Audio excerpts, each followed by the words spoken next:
Patterson, California is a small community in the Central Valley where farming thrives.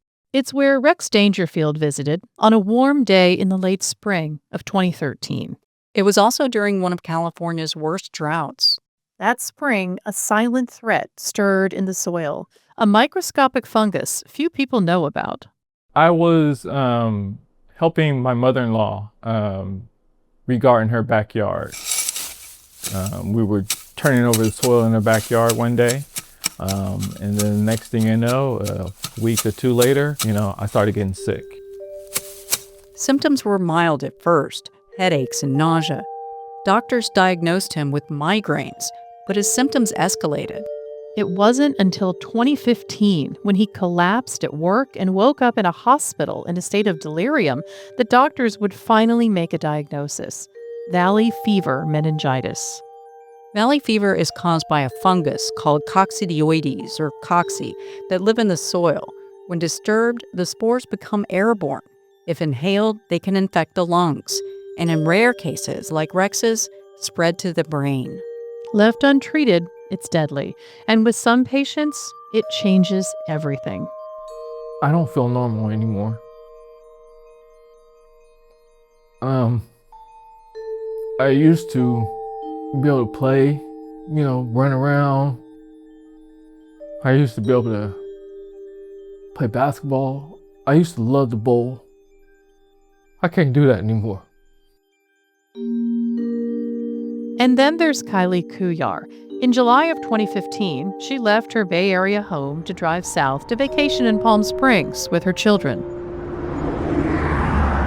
And I woke up in the morning and I felt the worst I'd ever felt. I had a headache, I felt feverish, I had abdominal pain, I was nauseous, and I had never felt as tired in my life. Her symptoms were worse the next day. She ended up in an emergency room and spent a month in the hospital. Every day, different doctors coming in, oncologists, hematologists, gastroenterologists, every specialty you can think of, and no one could figure out what was wrong. It took 6 weeks and a blood test before doctors discovered she too had valley fever. Valley fever could cause a variety of symptoms, says Dr. George Thompson, an infectious diseases doctor who co-directs the Center for Valley Fever at UC Davis Health. Most of our patients have some respiratory illness, so that can be pneumonia, that can be cough or chills, fever. A lot of weight loss and fatigue are part of that condition. But he says 1 to 3% of patients will develop a chronic illness. So that can be a chronic pneumonia that doesn't go away without antifungals, or in the worst case, it can leave the lungs and go to other sites in the body. And the most feared of those is meningitis, but it can also cause skin disease, bone disease, and really go to any organ. Cocci live in the soil primarily in the western U.S., including California's Central Valley, where valley fever got its name. Wind, farming, even walking a dog can launch spores into the air. Thompson says people aren't even aware they've been exposed. If you've driven through the valley and you've got a cough or an illness that doesn't seem to be going away for weeks or even a month, think about valley fever. You only have to breathe in one spore once to acquire the infection.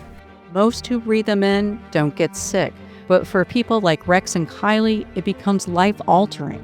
Climate change is fueling the perfect conditions for cocci to grow. Heavy rains followed by long, dry spells. And with rising temperatures, it's spreading east, north, into places where people have never heard of valley fever.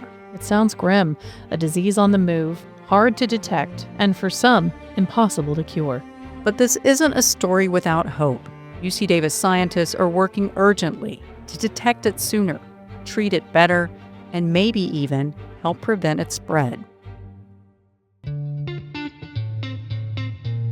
Coming up in the first of 2 special episodes of Unfold, we explore how this hidden threat is spreading and what's being done to fight it.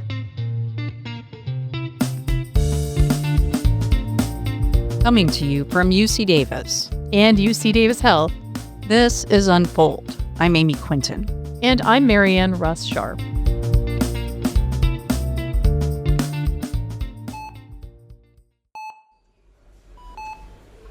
For Kyleigh Cooyar, her symptoms spiraled during her month-long stay in the hospital. A red and purple rash appeared all over her body. Her abdominal pain got worse. My stomach started to get more and more bloated and distended to where I looked like I was pregnant. And they found that I had a lot of fluid building up in my pelvic cavity. So they did something like an amniocentesis where they pulled the fluid out and it filled like a 2-liter bottle, like a soda bottle. Doctors told her she had an autoimmune disorder called Still's disease and would be under the care of a rheumatologist. They discharged her. A few weeks later, her infectious disease doctor called with her blood test results. It wasn't Still's disease, it was valley fever. I never heard of valley fever before that happened, and I thought it was something that was simple to cure. Valley fever can look like a lot of different things. Dr. Thompson specializes in diagnosing and treating valley fever and other fungal infections. He says Kyleigh's experience of being misdiagnosed is not unusual. That's because most people who get it either don't experience severe symptoms like hers, or it goes away on its own. So with that, patients are misdiagnosed as viral infection or bacterial infection. They're given multiple courses of antibiotics erroneously, but eventually they feel better and they really never come to clinical attention or never diagnosed definitively or accurately. Thompson says in California's Central Valley, 1 in 4 episodes of pneumonia is actually valley fever, not a virus or bacteria. For the small percentage with severe cases of valley fever, like Kyleigh, Coxie can set up shop and wreak havoc in any organ. In her case, her ovaries. In Rex's case, his brain.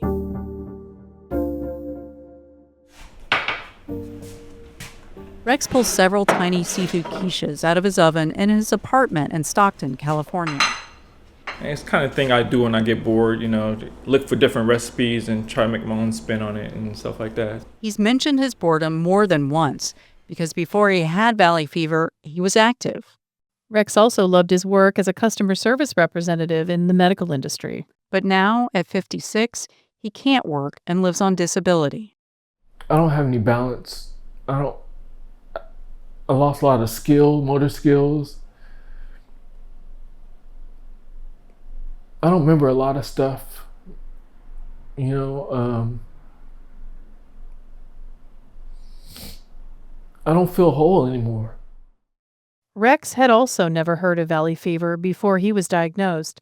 He's still shocked that something as simple as kicking up dirt nearly killed him. I almost died a few times over this mess. He remembers one time when he fell asleep on the couch. His wife came in to wake him up to tell him to go to bed. I wasn't waking up. I wasn't coherent to anything. I think if she'd have left me on that bed that night, my brain would have swelled to the point where I wouldn't have survived. Since then, he's come under the care of Thompson at UC Davis Health, where he's had 2 surgeries to place and replace a shunt in his brain. The shunt helps prevent his brain from swelling with excess cerebral spinal fluid. Now he's on antifungal drugs and will be for the rest of his life. And this is what I take. I take 2 pills once a day, every day. And this saves my life. It took a while for Rex to find an antifungal that worked for him. Treatment is limited. Only 2 classes of antifungals are effective against valley fever, says Thompson. One of those is amphotericin B, and that's nicknamed treatable by medical students. It's very toxic, causes lots of kidney problems. And the other class are the triazoles, and those are generally well tolerated, but when patients are on those for 6 months or longer, they tend to accumulate toxicity and side effects. Kyleigh experienced serious side effects from her first antifungal. She felt horrible, drained, exhausted. She began to lose her hair. Like I really couldn't do anything. I just felt so weak all the time. And the headaches were really debilitating. I even remember times that I felt like maybe it would be better if I were dead because I felt so terrible. In desperation, her husband scoured the internet for answers. He found the Center for Valley Fever and Dr. Thompson. With Thompson's management and the right medication, Kyleigh's condition improved. He's the one that got it under control, and I think he saved my life.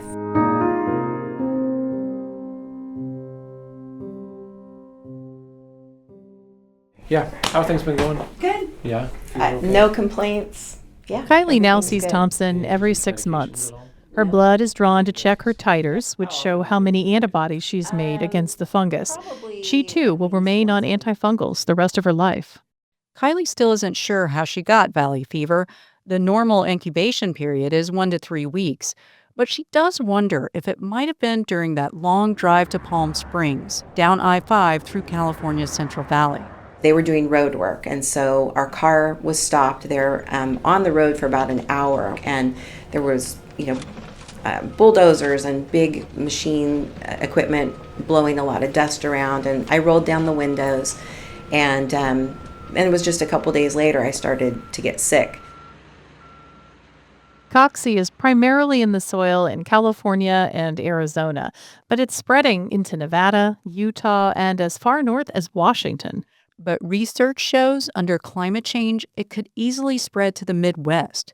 Thompson was a bit unconvinced of those scenarios when he first read about them. When that paper came out, I was pretty skeptical, but we've been called on outbreaks of coccidioides infection or valley fever in Nebraska even. So we think it's probably already in some of these states and probably in low amounts or just not diagnosed. Thompson's research also shows that the fungi can hitch a ride on the particulate matter found in wildfire smoke. As the fire stirs up the spores into the air, it has the potential to travel thousands of miles.